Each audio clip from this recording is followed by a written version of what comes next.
방송에서 제공하는 부동산 정보는 투자 판단에 대한 조언입니다. 방송에서 제공하는 부동산 물건의 가치, 가격 상승 및 가격 하락에 대해서는 방송사에서 보장하지 않습니다.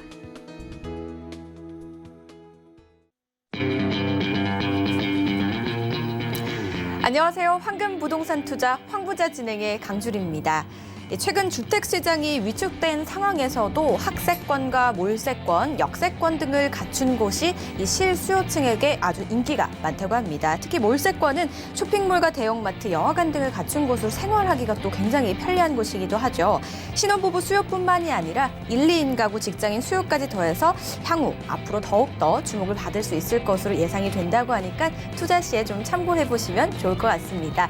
그리고 저희 방송을 보시다가 혹시 관련해서 궁금하신 점 있으시다면 언제든지 전화 또는 문자 주시면 됩니다. 02-3153-2600번, 013-3366-0110번 열려 있으니까요. 많은 연락 주시기 바라겠습니다. 자, 그럼 황부자 오늘도 힘차게 출발합니다.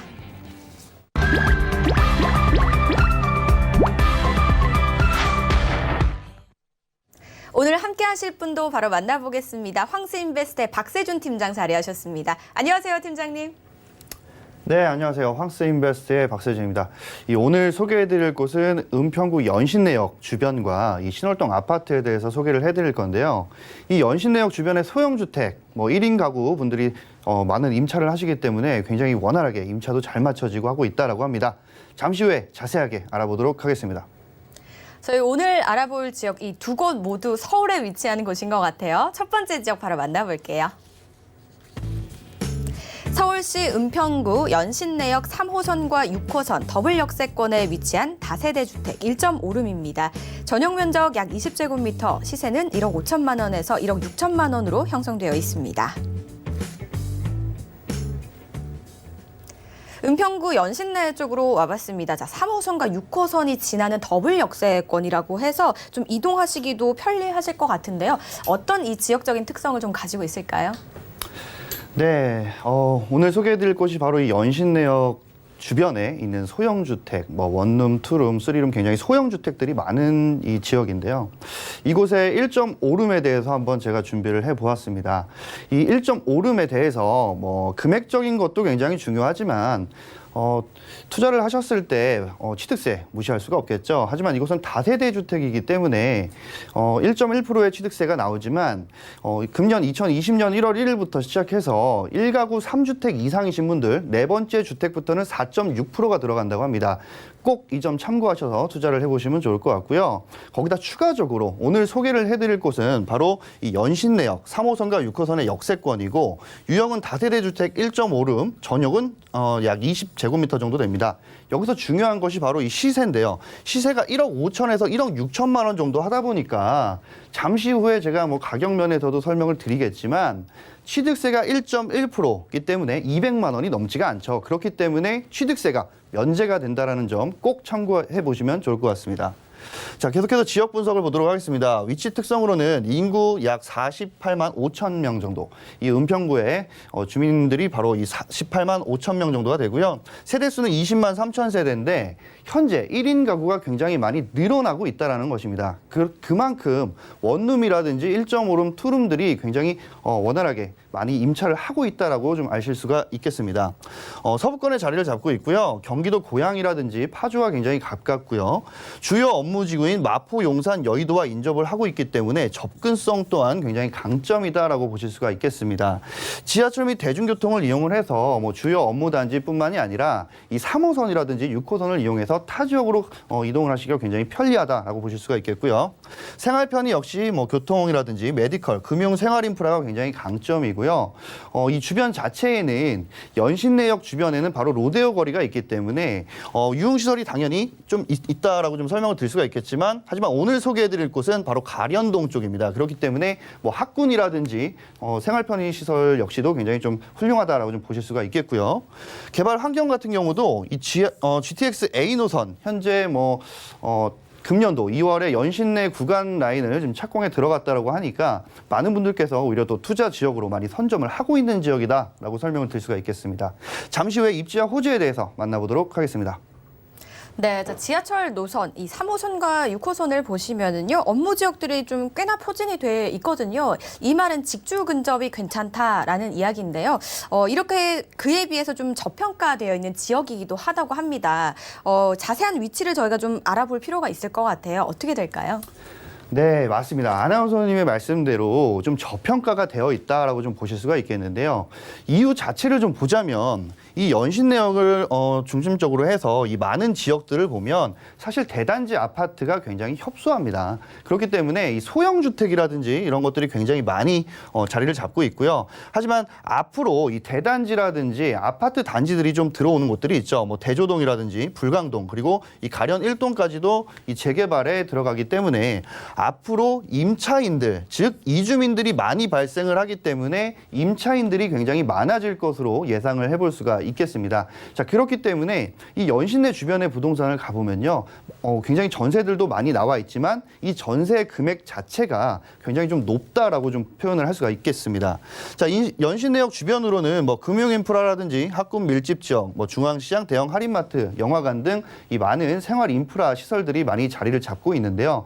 앞으로 이 대단지 아파트들이 들어섬으로 해서 오히려 인구들은 더 많이 유입이 되고 그리고 공급이 많아지기 때문에 그만큼 수요 역시 굉장히 높아질 것을 예상을 해볼 필요성이 있겠죠. 자, 그렇기 때문에 오랜 기간 이 가련동과 불광동, 대조동 등 재건축을 시작으로 해서 이 공실 리스크 부담이 많이 줄어들 것으로 예상을 해볼 수가 있겠고요. 현 부동산 투자 입지 요건으로는 굉장히 최적화되어 있는 곳이고요.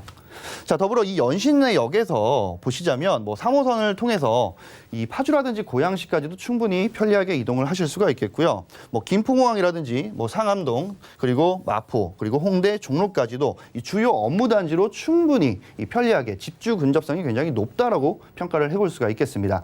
잠시 후에 이 주변에 어떤 것들이 생기는지 알아보도록 하겠습니다. 네, 현재의 입지와 또 이동편 등을 좀 자세하게 이야기를 들어봤는데요. 미래 가치를 고려를 좀 안 해볼 수가 없거든요. 자세한 이야기 한번 들어보겠습니다. 네, 이 주변 자체, 은평구 연신내뿐만이 아니라요. 이 은평구 자체는 앞서 설명드린 대로 노후된 주택이라든지 소형 주택들이 굉장히 많습니다. 그렇기 때문에 이 주변의 주요 업무지구인 뭐 을지로라든지 종로 내지는 뭐 DMC라든지 상암 이 라인 자체에 많은 이 직장인들께서 1인 가구를 설립을 하시고 1인 가구로 들어오시는 분들이 많은데 그 주요 업무 단지 자체는 굉장히 좀 금액 자체가 다소 좀 높게 되어 있어서 아무래도 이 은평구 라인으로 좀 많이 들어온다라고 좀 보실 수가 있겠습니다. 자료에 보시는 바와 같이 1인 가구 비율이 굉장히 높아지고 있다는 것을 좀 알 수가 있겠는데요. 자치구별 1인 가구 비율에 대해서 나타난 것입니다. 뭐 1위부터 25개구 자치구, 25위까지 이렇게 표현을 해 놓았는데요. 현재 19위 은평구는 24.44%를 뭐 기록을 하고 있습니다. 하지만 이 표를 보시는 것과 같이 굉장히 뭐 많은 이 퍼센테이지의 갭이 늘어나는 것이 아니라 굉장히 소폭이기 때문에 많은 이 지역들이 1인 가구 비율세가 굉장히 높아지고 있다는 것을 알 수가 있겠죠. 자, 그런데 그런 와중에 오늘 소개를 해드리는 것은 제가 다세대 주택을 소개를 해드리는 거기 때문에 아무래도 취득세, 오피스텔인 4.6%보다는 훨씬 더 낮은 그리고 투자를 좀 더 가볍게 하실 수 있다는 것을 꼭 참고하시면 좋을 것 같고요. 계속해서 호재 첫 번째를 만나보자면 GTX A 노선입니다. 작년에 바로 이 파주 라인과 이쪽에 그 착공이 들어갔었는데요. 현재는 이 연신내 구간에 착공이 들어갔다고 합니다. 그만큼 빠르게 이 완공의 속도를 높인다라고 좀 보실 수가 있겠고요.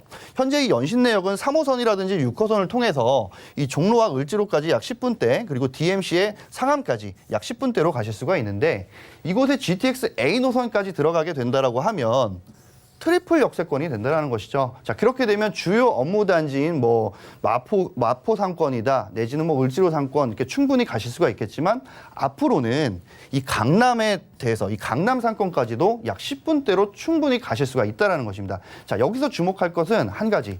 우리가 투자를 만약에 진행을 지금 하신다고 하면 단기 임대 사업자를 내셔서 약 4, 5년 뒤에 매매를 하시게 된다라고 하면 그때와 맞춰서 이 완공이 개통이 이루어지는 이 GTX A 노선을 이 수혜를 충분히 받을 수 있다라는 것이고요. 자, 이 연신내 구간 착공을 하게 돼서 바로 이 개발 후의 전망을 좀 알아보자면 현재는 이 주변 자체에 노후된 주택들이 굉장히 많이 있긴 하지만 사실 보상을 해주고 기존에 있던 주택에 거주하시는 분들을 나가게끔 하셔야 되는데 그 금액 자체가 굉장히 높다라는 것입니다. 자, 그렇기 때문에 현재 이 신축을 지을 수 있는 부지가 굉장히 한정적이기 때문에 나중에 이 연신내역 주변에 거래가 굉장히 활발해질 것으로 예상을 해볼 수가 있겠습니다. 가뜩이나 이 주변에 재건축이라든지 재개발들이 굉장히 많기 때문에 이 주변 자체에 임차 역시도 충분히 빠르게 진행을 하실 수 있다는 것을 보았을 때 굉장히 큰 호재와 겹경사가 이루어질 것으로 예상을 해볼 수가 있겠습니다. 두 번째 바로 서부경전철입니다. 이 서부경전철 같은 경우는 현재 이 세전역에서 신촌 여의도를 지나서 서울대 입구역까지 들어가게 되는 것인데요. 뭐 GTX A 노선의 강남권으로 이 진출입을 할 수 있는 노선과 다르게 바로 이 서울대 입구역 라인까지도 충분히 가실 수 있는 직주 근접성이 더욱더 좋아지는 이 서부경전철의 내용입니다. 자, 이 서부경전철 자체가 들어서게 되면 주요 업무지구 직주 근접성 더욱더 높아지고요. 통행 시간은 반으로 줄어들고 교통 편의 증진시킬 것으로 좀 기대를 많이 해볼 수가 있겠습니다. 자, 거기다 이 주변 부동산 매매 금액 및 감정가가 좀 많이 오를 것으로 전망을 해볼 수가 있겠고요. 감정가라든지 매매가가 올라간다라고 하는 것은 그만큼 이 저평가가 된 곳에서 많이 좀 프리미엄, 피라든지 이런 것들을 많이 받을 수 있을 것으로 예상을 해볼 수가 있겠습니다. 세 번째 역시 교통 호재입니다. 바로 신분당선, 서북부 연장선인데요. 4월 중순, 바로 다음 달에 이 4월 중순에 신분당선 서북부 연장 예타 발표 임박 확정, 그렇게 되면 이 은평구 자체가 전체적으로 수혜를 받아볼 수 있을 것으로 좀 기대를 해볼 수가 있겠고요. 현재 이 교통은 세 가지를 설명을 드렸지만 이 교통은 부동산에서 굉장히 중요한 요소이기 때문에 이 강남 그리고 강북 도심을 통과하는 노선까지 갖춰진다고 하면 이 은평구 전체적인 이 부동산의 값어치는 굉장히 높아질 것으로 예상을 해볼 수가 있겠습니다. 자, 네 번째로는 바로 이 서부경전철과 신분당 서북부 촉구 서명인데요. 현재 이 은평구에서 이 은평구 주민들께서 많이 서명운동을 하셔서 현재 이 서울시에 전달이 되었죠. 현재 이 48만 5천 명이 되는 많은 주민분들께서 현재 이 60% 이상이 서명에 참여를 하였고요. 이 통일로 및 수색로 등 간선도로의 교통정체로 인해서 주민들이 굉장히 불편했다라고 좀 볼 수가 있겠는데요. 하지만 현재 이 선거철에 많은 당의원들이 공약으로 추진이 되는 것만큼 좀 더 빠르게 진행될 것으로 예상을 해볼 수가 있겠습니다. 자, 마지막으로 이 가련 1구역 재개발인데요. 앞서 설명을 드린 대로 이 연신내역에서 이 로데오 거리를 지나서 바로 이 가련 라인입니다. 가련동인데요. 이 가련동에 현재 가련 1구역 재개발이 진행이 되고 있습니다. 오늘 소개를 해드리는 이 지역 자체는 제가 재건축이라든지 재개발에 대해서 투자를 하시라는 것이 절대 아닙니다. 자, 이 가련 1구역 재개발로 인해서 이 주변 자체에, 이 주변에 있는 이 소액 투자로 하실 것들이 굉장히 많기 때문에 이런 것들로 한번 눈을 돌려서 보시라는 내용이고요. 현재 이 재건축과 재개발로 탄력을 받은 은평구 가련동이고요. 현재는 이 낙후되었지만 가련동의 새로운 모습과 생활의 질과 삶의 형태에 획기적인 변화가 올 것으로 기대를 해볼 수가 있겠고요. 앞서 설명드린 대로 임차인들이 굉장히 많고 그리고 이사를 해야 되는 이주민들이 굉장히 많기 때문에 투자를 하시기에 굉장히 최적화되고 지금이 적합한 시기다라고 설명을 드릴 수가 있겠고요. 다섯 번째까지 이 호재에 대해서 설명을 드렸는데요. 참고 잘 해보셔서 투자에 임해보시면 좋겠습니다. 네, 현재는 뭐 강북 접근성을 좀 가지고 있다면요. 앞으로 들어오게 될 이 GTX 노선까지 들어오면 강남 접근성까지 갖추게 된다라는 걸 좀 알 수가 있었습니다. 강남과 강북을 모두 품을 수 있는 트리플 역세권 잘 살펴보시기 바라겠고요. 이런 미래 가치를 좀 바탕으로 저희 체크 포인트까지 한번 짚어볼게요. 네, 항상 제가 체크 포인트에 대해서 좀 말씀을 많이 드리지만 제 기준적으로는 투자를 하실 때 유명 지역보다는 유망 지역으로 좀 투자를 해보시면 좋을 것 같습니다. 저평가 지역인 곳에서 이 교통 호재들이 많이 들어가게 되면 소액으로 투자를 하셔서 1, 2억을 버시라는 게 아니라 소액으로 투자를 해서 많은 금액은 아니지만 그래도 투자의 성공률을 많이 높이시라는 내용이고요.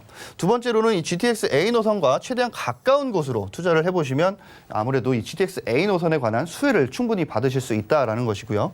세 번째로는 소액 투자하셔서 중장기적 시세 차익을 좀 기대를 해보시면 좋을 것 같습니다. 많은 분들께서 다세대 주택이면 나 임대사업자 안 내도 돼 라고 하시는데 될 수 있으면 임대사업자 단기라도 내시고요. 국세라든지 취득세를 충분히 혜택을 좀 보시면 좋을 것 같습니다. 중장기적으로 시세 차익을 좀 기대해 보시라는 내용은 또 하나를 말씀을 드리자면 바로 GTX A 노선인데요. 이 A 노선이 완공이 돼서 개통이 된 이후에 꼭 매매를 하시면 좋을 것 같고요. 그전에는 되도록이면 임차를 하셔서 완공이 될 때까지 좀 버티시고 기다리시는 게 좋을 것 같습니다. 자, 마지막으로 엘리베이터라든지 주차장 등 임차인의 눈으로 투자 물건을 설정을 해보시면 좋을 것 같습니다. 연신내 주변에는 소형 주택뿐만이 아니라 굉장히 노후된 주택들이 많기 때문에 엘리베이터가 없는 물건들이 굉장히 많습니다. 하지만 요즘 임차인 분들께서는 뭐 실세권이라는 표현이 있듯이 굉장히 하나하나를 조목조목 따져보시기 때문인데요. 되도록이면 이 엘리베이터가 있는 그리고 주차장이 좀 잘 형성이 되어 있는 곳으로 투자를 해보시길 바라겠습니다. 네, 저희 체크 포인트까지 좀 분석을 해봤으니까 이번에는 어떻게 좀 투자 접근을 하면 좋을지 투자 전략과 또 시세 분석 한번 만나볼게요. 네, 제가 인사를 할 때 오늘 이 가격에 대해서도 알아보지만 이 취득세 정말 무시할 수가 없거든요. 이 취득세에 대해서도 잠시 간략하게 좀 설명을 드리면서 현재 시세 그리고 실투자금에 대해서 알아보도록 하겠습니다. 현재 시세는 1억 5천에서 1억 6천만 원 정도 합니다. 하지만 이곳에 다세대 주택이기 때문에 취득세는 1.1%입니다. 자, 그렇기 때문에 1억 5천짜리를 매매를 했을 경우에는 약 165만 원 정도를 내시게 되는데 취득세 임대사업자를 내셨을 때 200만 원 이하의 금액은 전액 면제가 된다고 합니다. 자, 그러면 임대사업자 안 낼 필요가 있을까요? 물론 내셔서 1.1% 그리고 165만 원이라는 금액을 면제를 받으시면 굉장히 좋겠죠. 자, 그렇게 했을 때 이 전세를 해서 임대 금액은 약 1억 4,500에서 1억 5천 정도를 보시면 될 것 같고요. 실투자 금액은 500에서 1,000만 원 정도를 보시면 될 것 같습니다. 하지만 임대가가 어느 정도 적으로 상향이 되고 있기 때문에 매매 금액이 1억 5천이지만 임대 금액도 1억 5천으로 맞추게 된다라고 하면 취득세는 취득세대로 면제를 받을 뿐더러 실투자 금액은 더욱더 줄어들 수 있다는 것 꼭 참고하시면 좋을 것 같습니다. 자, 월세를 했을 경우에는 임대 금액 보증금 1,000만 원에 월 50만 원 그리고 대출은 6천에서 7천 그렇기 때문에 실투자 금액은 8천에서 9천만 원 정도를 예상하시면 되겠습니다. 첫 번째는 연신내 지역을 좀 분석을 해봤습니다. 혹시나 더 궁금하신 점은요. 02-3153-2600번, 013-3366-0110번으로 많이 연락 주시기 바라겠습니다. 다음 지역도 바로 만나보겠습니다. 서울시 양천구 신월동 2호선 신정내거리역 인근에 위치한 아파트입니다. 전용 면적 약 53제곱미터, 시세는 4억 2천만 원에서 4억 3천만 원으로 형성돼 있습니다. 이번에는요, 저희 신월동으로 와봤는데 역시 역세권이라고 합니다. 신정내거리역 역세권에 위치한 아파트 한번 만나볼까 하는데요. 저희 개요부터 한번 바로 만나보겠습니다. 네, 서울시 양천구 신월동에 대해서 이 개요부터 만나보도록 하겠습니다. 현재 위치는 양천구 신월동 이 신정내거리역과 굉장히 가까운 지역의 이 유형으로는 아파트 방 3개, 화장실 2개짜리입니다.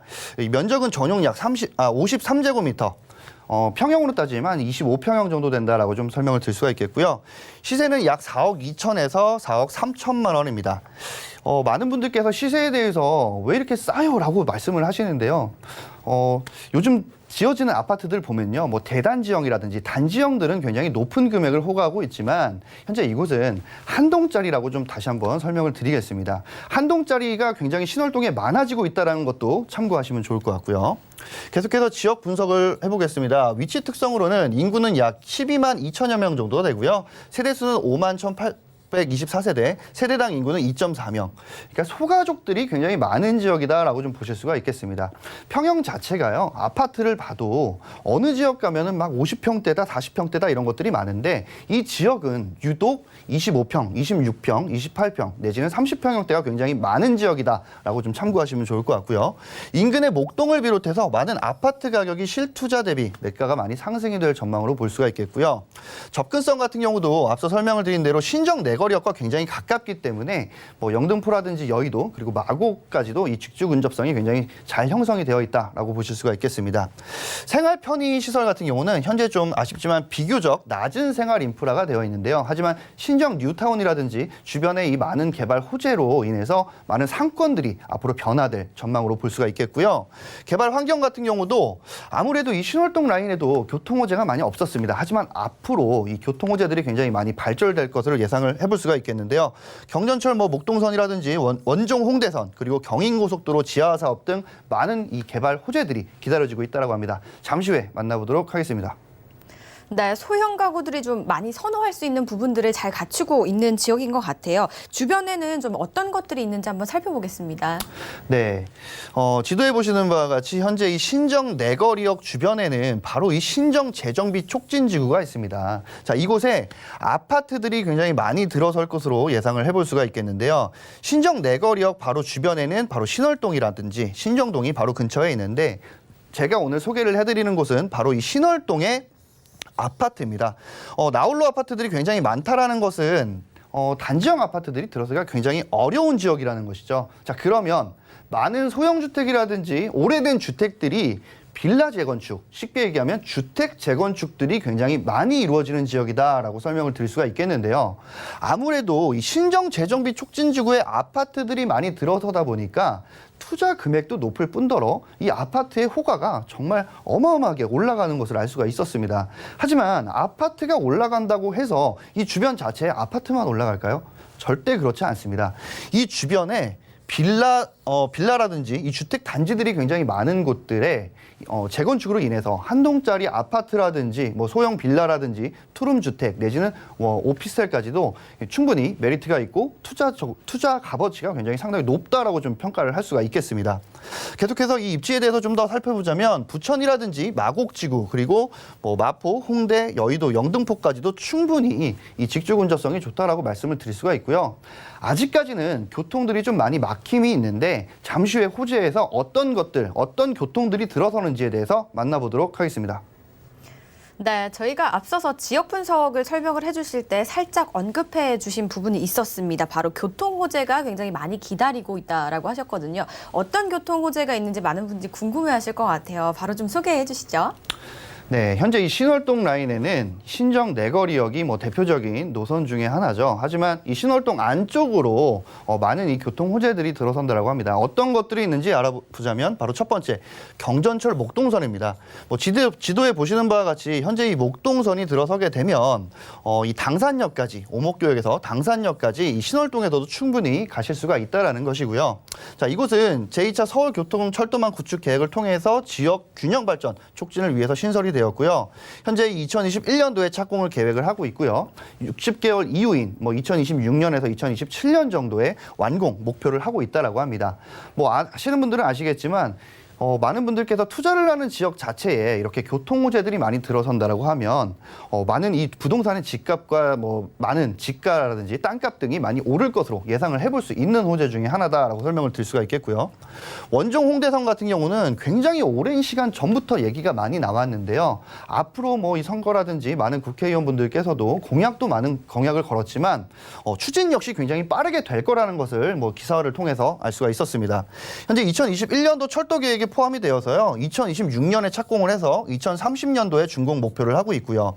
현재 이 원종에서 홍대선 전용 차량 기지를 새롭게 신설을 한다라고 합니다. 자, 이 원종 홍대선에 추가적으로 급행 노선까지 추진이 된다라고 하니까요. 정말 기대를 해볼 수 있는 교통 호재다라고 설명을 드릴 수가 있겠고요.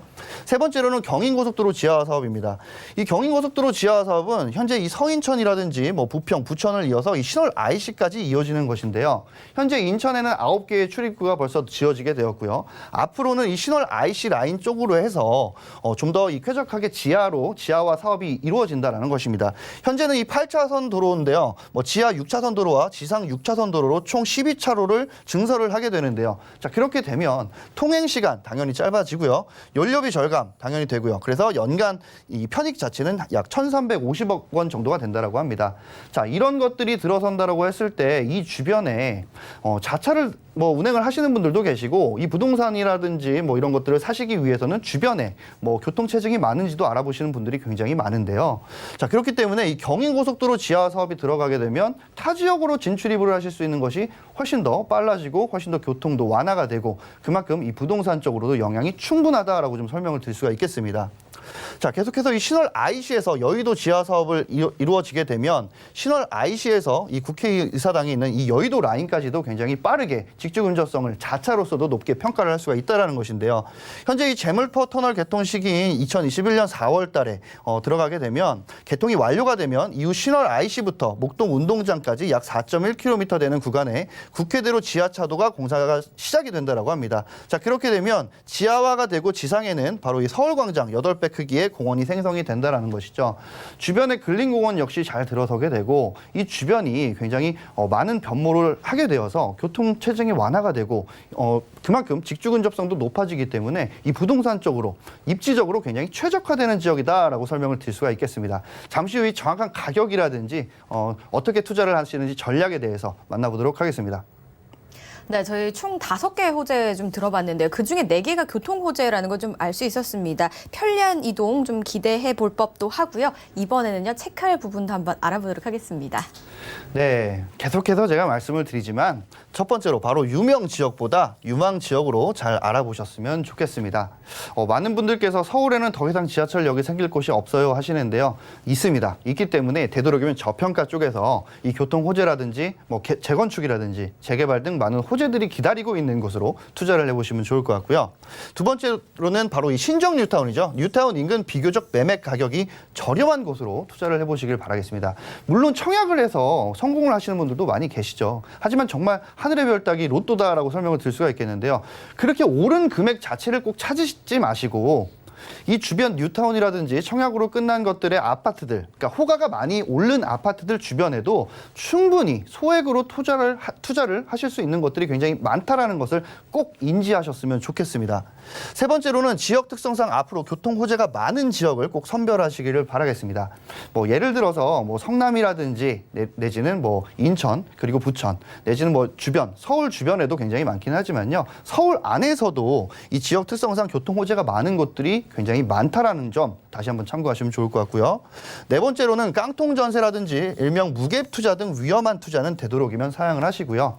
이유는 현재는 같은 금액으로 전세를 놓거나 분양가와 매매가 그리고 전세가와 동일한 금액으로 내실 수 있겠지만 추후에 일어나는 일에 대해서 대비를 좀 하시라는 것입니다.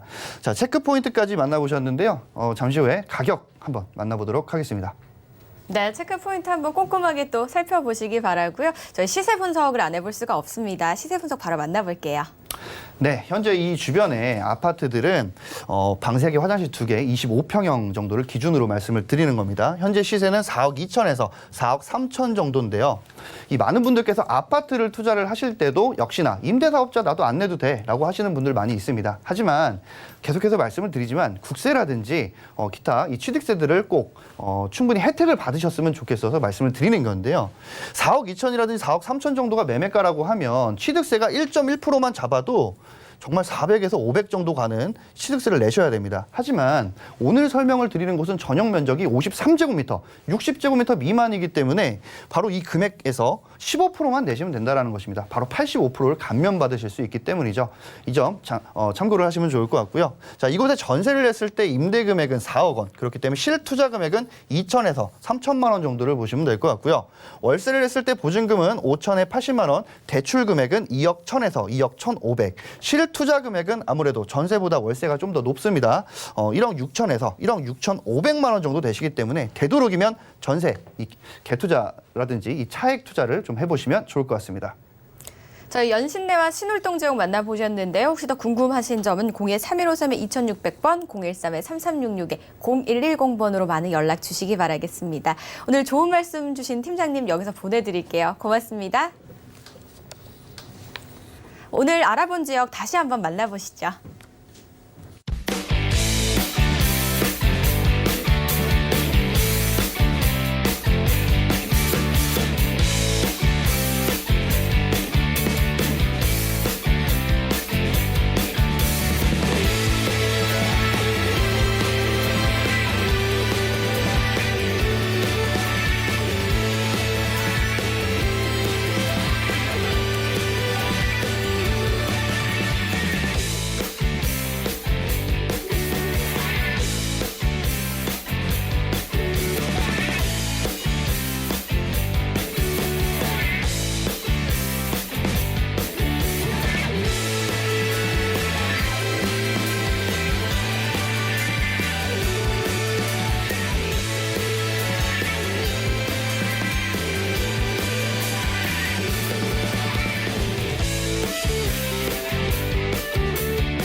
이어서 함께 하실 분 바로 만나볼게요. 황스인베스트의 황진현 대표 자리하셨습니다. 안녕하세요, 대표님.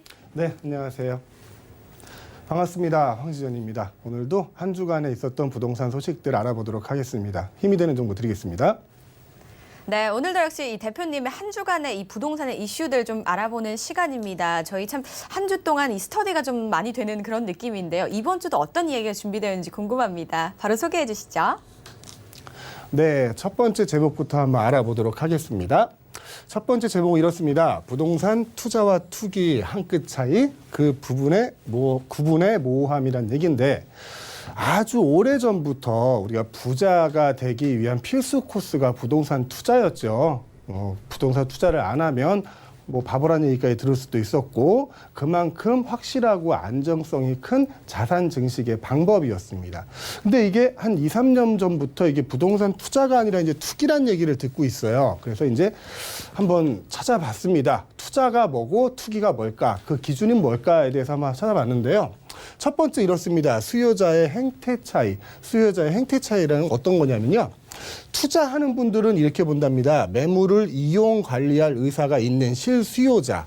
이거는 투자고요.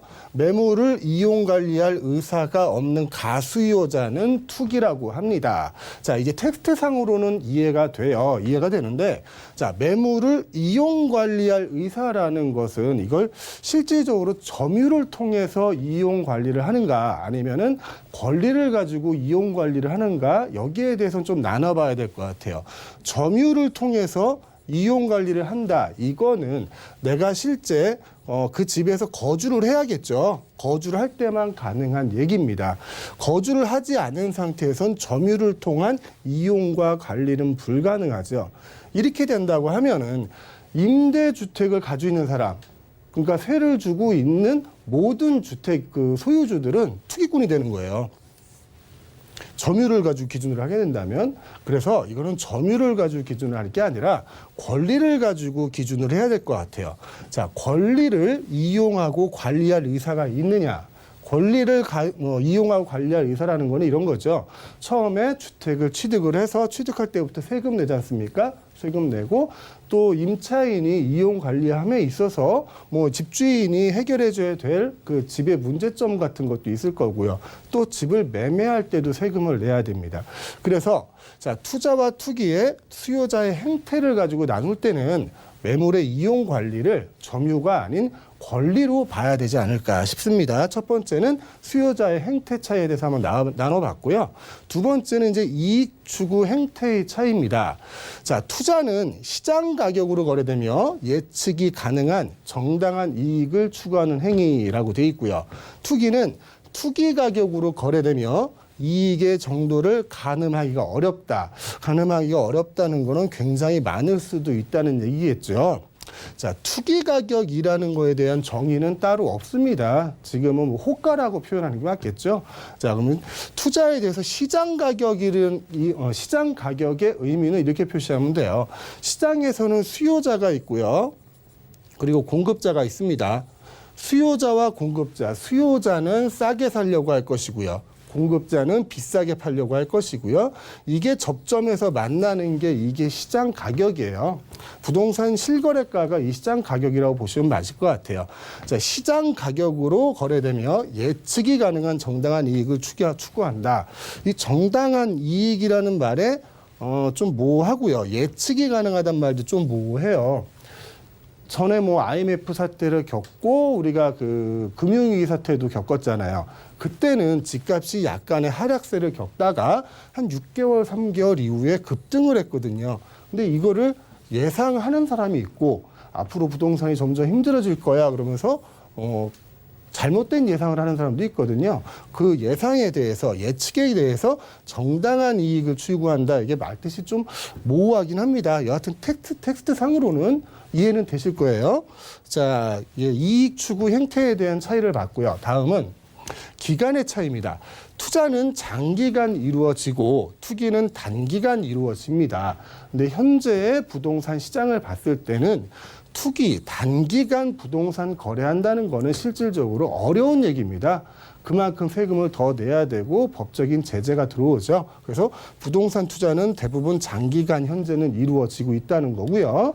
마지막으로 보면 이제 성향적 차이라는 게 있습니다. 성향적 차이. 자, 투자자는 시장 조사를 진행 후 안정성과 합리성을 추구를 한다고 합니다. 그리고 투기는 모험적이고 도박적인 성향을 가지고 있다고 합니다. 자, 이게 부동산 투자와 투기를 크게 네 가지로 한번 나눠봤어요. 수요자의 행태 차이, 이익 추구의 행태 차이 등등으로 나눠봤는데 텍스트상으로는 무슨 말을 하는 건지는 알 것 같아요. 알 것 같은데 실질적으로 투자자는 이렇게 생각을 합니다. 내가 적은 금액을 투자해서 많은 투자 수익을 얻는 게 투자의 귀재라고 얘기를 하죠. 그걸 투자 잘했다고 얘기를 하죠. 근데 그게 지금은 투기라고 불리고 있는 시기입니다. 그래서 제가 생각할 때 투자라는 거는 이런 것 같아요. 이제 투자자의 심리 상태, 그러니까 마인드, 그걸 가지고 투자와 투기를 좀 결정해야 될 것 같아요. 가끔 이런 상담을 받습니다.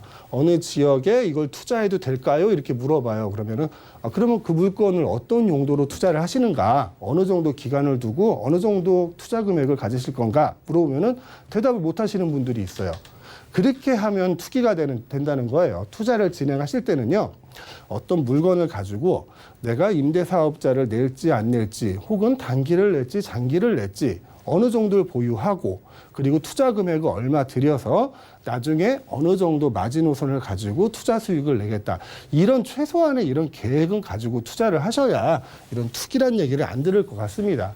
자, 이게 투자와 투기를 좀 나누다 보니까 전 세계적으로 있죠. 투자의 고수들이 있습니다. 그 고수들의 투자 원칙이라는 게 있더라고요. 그걸 한번 찾아봤습니다.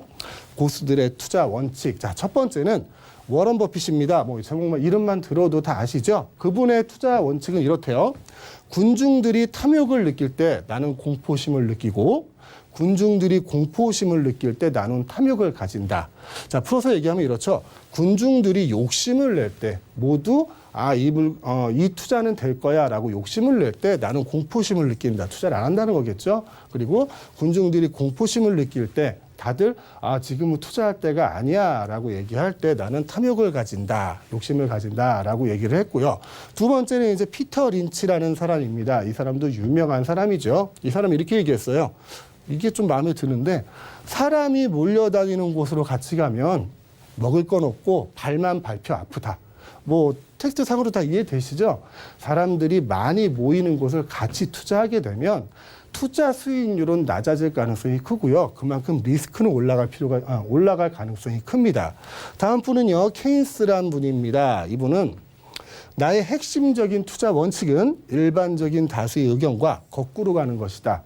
옛날에 광고가 이런 게 있었어요. 모두가 예 할 때 나만 아니요 하고 손드는 광고가 있었습니다.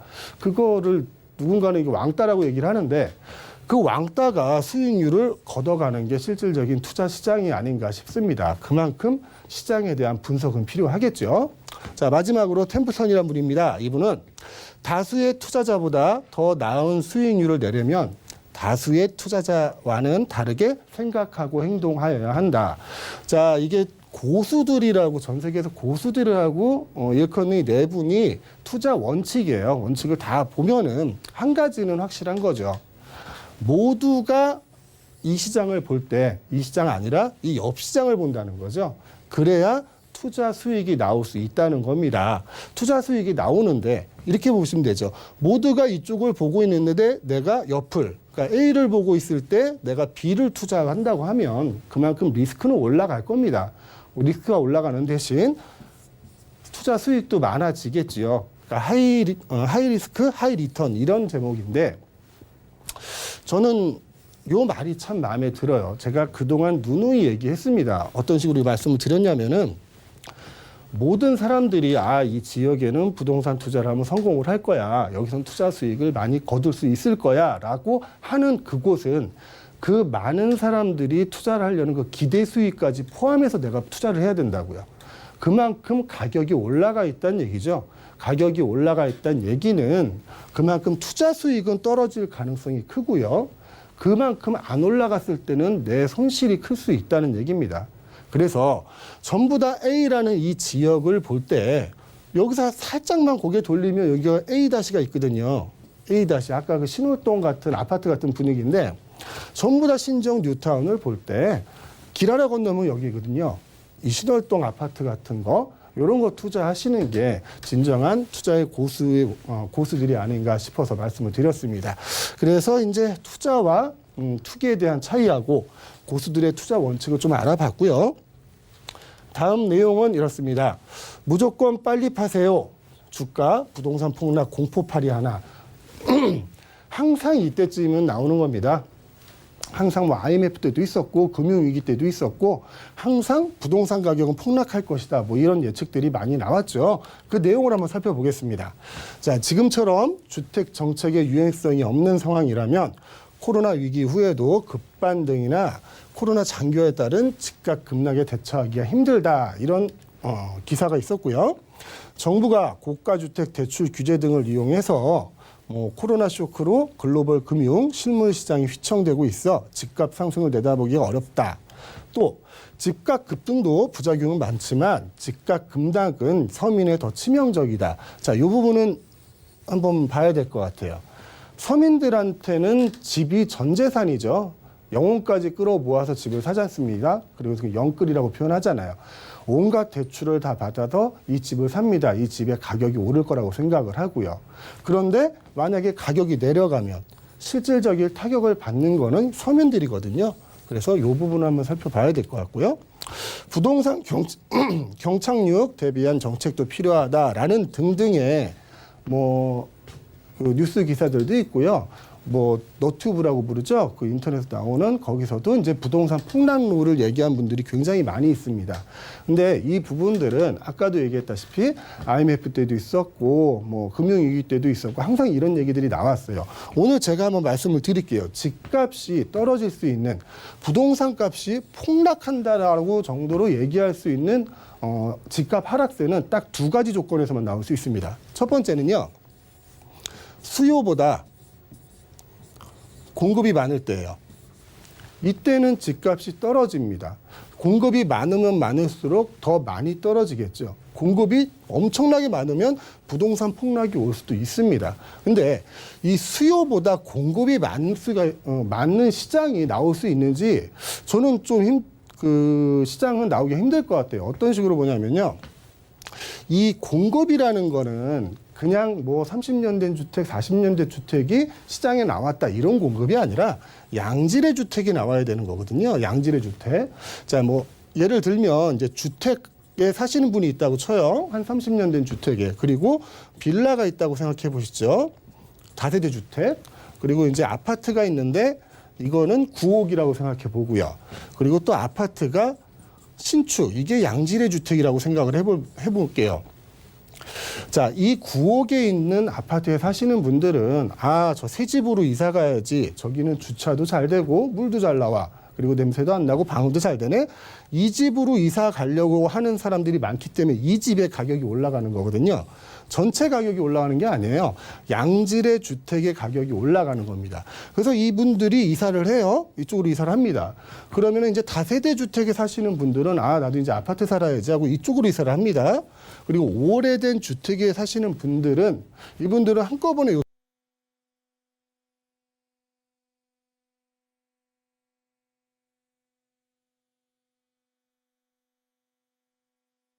이건 재개발이 됩니다. 이쪽이. 그래서 이쪽에 양질의 주택이 돼요. 이쪽이 양질 주택이 되는 겁니다. 그리고 이 아파트, 처음에 양질의 아파트였던 것도 연식이 지나면서 점차 9억이 되겠죠. 9억이 됩니다. 그래서 이 양질의 주택의 시장이 이쪽으로 넘어갑니다. 그 다음에는 이제 요 빌라나 다세대 주택도 재개발이 되겠죠. 재개발이 돼서 또 양질의 주택 시장이 이쪽으로 올라가요. 또 이쪽으로 올라가고 이 시장은 도는 거거든요. 그래서 수요 자체가 공급이 수요보다 많아지기는 시장 자체가 구조가 그렇게 쉽지가 않아요.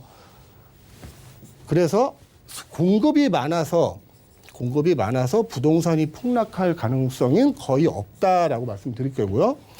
부동산 폭락의 가능성, 부동산이 폭락할 수 있는 가능성 두 번째는 이겁니다. 돈의 가치. 돈의 가치가 떨어지면 부동산 가격은 폭락을 하게 돼 있습니다. 자, 돈의 가치가 떨어진다는 거는 어떻게 표현할 수 있냐면 우리가 80년대 초반만 해도 저 강남의 아파트들 1억이면 살 수 있었어요. 1억이면 살 수 있는데 지금 뭐 15억, 20억 가져도 사기가 힘들지 않습니까? 이만큼 돈의 값어치가 없어졌다고 봐도 되겠죠. 돈의 값어치가 없어졌다고 봐도 될 거예요. 이런 시장이 한 번 더 온다면 부동산 가격의 폭락을 얘기할 수는 있을 겁니다. 다만 부동산 가치 폭락이 아니라 가치 자체는 남아있고 가격만 폭락이 되겠죠. 이 두 가지 조건이 아닌 상태에서는 이 부동산 폭락이라는 그런 시장은 안 올 가능성이 훨씬 큽니다. 그러니까 뭐 인터넷에서 얘기하는 부분이나 뭐 기사들 이렇게 나오는 부분 거기에 너무 현혹되지 마시고요. 이 시간이 지나가면 돼요. 부동산 경기가 원래 구조적으로 안 좋았던 건 아니잖아요. 이 코로나 사태나 이런 외부 충격에 의해서도 단기간의 충격을 받는 거기 때문에 앞으로 좋아지고 나아질 여력들이 훨씬 더 많습니다. 그래서 이 부동산 폭락이나 이런 얘기를 하면서 공포벌이 하는 것 중에는 현혹되지 않았으면 좋겠습니다. 자, 다음은요. 이런 제목입니다. 코로나19에 눌린 서울 아파트값, 소역 신축도 악세다라는 얘기인데 내용을 보시죠.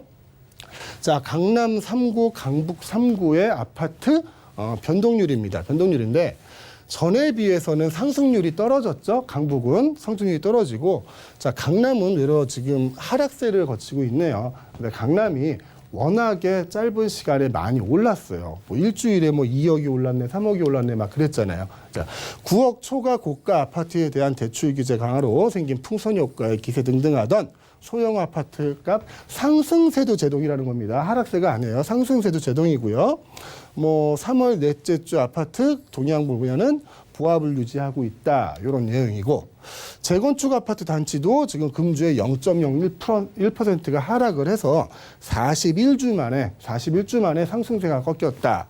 그리고 신축 아파트 가격도 금주 0.02% 하락을 했다. 똑같은 얘기 같습니다. 전장에 얘기했던 그 내용이 비슷한데요.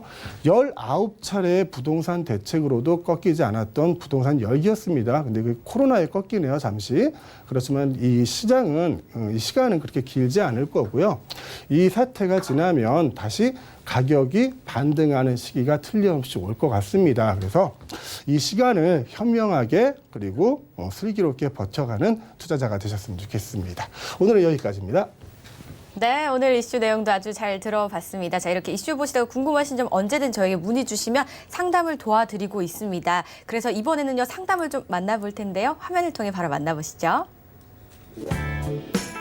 저는 부동산 투자로 노후를 준비하고 있는 40대 주부입니다. 최근 언론이나 유튜브 등을 보면 부동산 가격이 앞으로 하락할 것이라는 얘기가 많아 걱정이 많습니다. 대표님은 향후 시장을 어떻게 생각하시는지 궁금합니다라고 남겨주셨습니다. 부동산에 굉장히 좀 관심이 많아 보이시는 분이거든요. 대표님 좀 어떻게 보시나요? 네, 아까도 잠깐 말씀드렸던 것 같아요. 저 뭐 뉴스 매체라든가 그 너튜브에서 얘기하시는 분들 중에 부동산 폭락론을 얘기하시는 분들 많이 계십니다. 보지 마세요. 안 보시는 게 건강에 좋습니다. 그거 뭐 예상한다고 해가지고 폭락되는 시장이 나 때문에 올라가진 않을 거 아니에요. 그리고 아까 전장에 말씀드렸다시피 부동산 시장이 폭락할 수 있는 조건은 딱 두 가지밖에 없거든요. 근데 그런 조건이 오기는 힘듭니다. 지금 이 시점에서 논할 얘기도 아니고요. 그리고 향후 어떻게 될까 저도 궁금합니다. 향후 얼마나 이 시장이 지속될까? 외부 충격에 의한 이 하락장이 얼마나 지속될까는 저도 궁금한데 그리 오래 가지는 않을 거다라는 확신은 있고요. 그리고 이 시간이 좀 지나가면 이게 자연스럽게 느껴지는 때가 오거든요. 그러면 그때 지금 억눌렸던 만큼 부동산 시장은 다시 활성화될 거라고 저는 생각을 하고 있습니다. 네. 네, 부동산 폭락 조건은 그렇게 뭐 쉽게 오지 않는다라는 설명을 해주셨고요. 그리고 이 시기를 좀 잘 넘기면 다시 또 훈풍이 오지 않을까라는 말씀으로 정리를 좀 해봤습니다. 그리고 저희가 원래는 좀 세미나가 준비가 되어 있었는데요. 코로나로 인해서 세미나 대신에 상담이 준비가 되어 있다고 합니다. 어떻게 진행이 되는지 대표님께 한번 설명 들어보겠습니다. 네, 코로나로 참 여러 가지가 불편합니다. 매주 세미나가 진행되고 있었는데 한동안 이 세미나를 안 했어요. 이게 많이 모이는 거를 자제하라 그래서 요즘은 전화 상담이나 1대1 개인 상담으로 대체를 하고 있는데 여러분들이 모여서 제가 강의를 하는 이런 식의 세미나가 아니라 개인분들이 투자하신 내용들 그런 내용들에 대해서 컨설팅을 해드리고 있으니까요. 궁금하신 내용 있으시면 전화 많이 주십시오. 네, 꼼꼼한 상담 잘 활용해 보시면 좋을 것 같습니다. 오늘 대표님과 함께 다양한 이야기 나눠봤습니다. 고맙습니다, 대표님. 네, 저희 방송에서 제공하는 정보는 투자 판단에 대한 조언일 뿐 해당 부동산의 가치와 수익률을 보장하지 않습니다. 저희 황부자 준비한 소식은 여기까지입니다. 시청해주신 여러분 고맙습니다.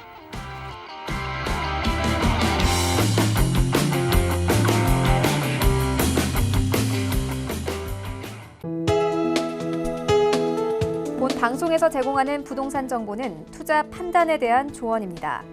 방송에서 제공하는 부동산 물건의 가치, 가격 상승 및 가격 하락에 대해서는 방송사에서 보장하지 않습니다.